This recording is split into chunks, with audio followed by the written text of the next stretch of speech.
টুকিটাকি আর্ট আমি করি এবং করতে পছন্দ করি, কিন্তু কখনো আর্টের কোর্সে ঠিক মতো কোর্স করতে পারিনি। এক, আমার অধৈর্য, দুই, আমার ইচ্ছা শক্তির জন্য যে এত ধৈর্য ধরে কে শিখবে, যতটুকু পারি তাই যথেষ্ট। দেয়ালটাকে একটু সাজানোর জন্য চেয়েছিলাম কিছু ক্যানভাস পেন্টিং করার, এই জন্য কিছু ক্যানভাস আমি কিনে নিয়ে আসি।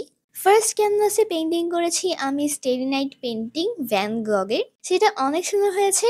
কিন্তু এই পেন্টিংটা করতে যেয়ে আমি পুরো ক্যারাকলে পড়ে গিয়েছিলাম। তো কি দিয়ে কি হলো এটাই আজকের ব্লগে থাকছে। হেই everyone, this is me Ayesha Tasnim.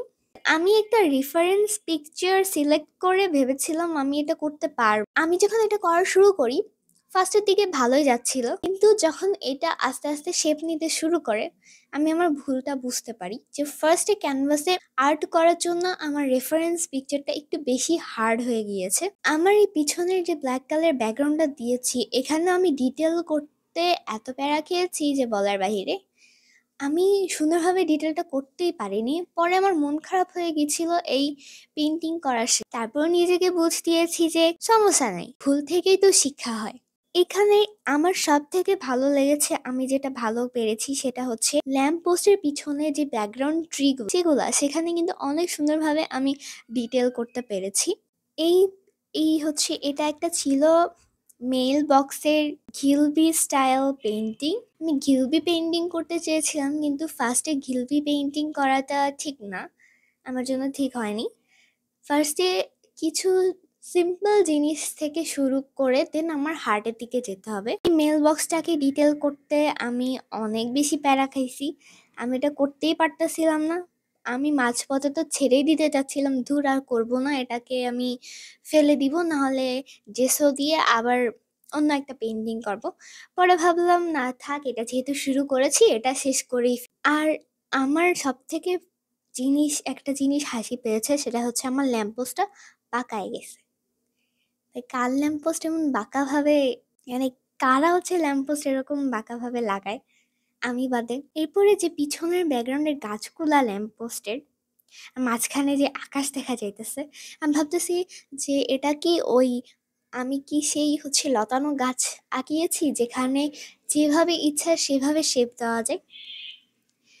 আর্টের জগতে নিজের কল্পনা শক্তিকে কাজে লাগিয়ে অনেক সুন্দর সুন্দর জিনিস আঁকানো যায় যেগুলা রিয়েল লাইফে হয় না।